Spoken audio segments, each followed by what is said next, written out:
Rosvonpaistia olisi tarkoitus tehdä. Siinä on monttu. Pistetään siihen tuleet, annetaan olla 4-5 tuntia. Sitten haudataan sapuskat sinne ja pidetään vielä päällä tulia toista 4-5 tuntia. Siinä on nyt tuletettu, aika lähteä marinoimaan lihaa. Nyt on marinoidit valmiiksi sotkettuna. Siinä on Karjalan paistille erikseen ja lampaalle erikseen. Maustettu kumpaisellekin lihalle sopivasti vähän omaan mielen mukaan. Ja lihat on marinaadissa, ei muuta kuin jääkaappi hautumaan muutamaksi tunniksi.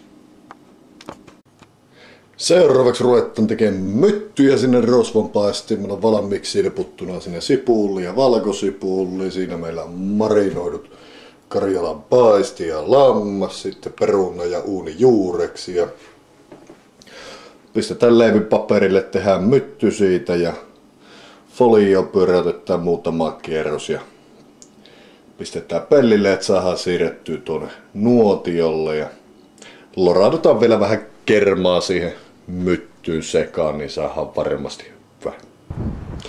Tulia on nyt pidetty 5 tuntia ja siinä on meillä monttu valmiiksi lämmitettynä, siinä on pyöräytettynä Karjalan paistilla ja lisukkeella ja siinä on lammasta.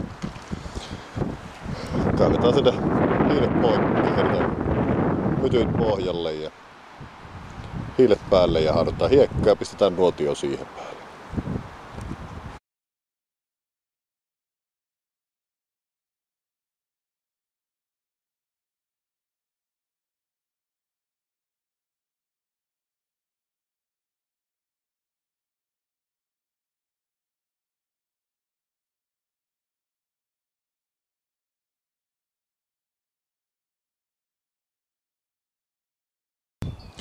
Paisti on ollut tässä vaiheessa 3 tuntia siellä haudattuna, niin kaivellaan ensimmäistä nyyttiä kulmasta ylös ja katsellaan onko se kypsä.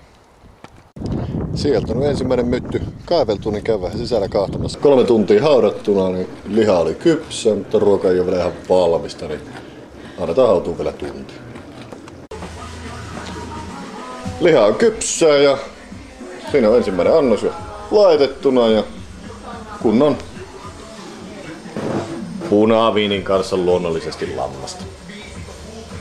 Bon appétit!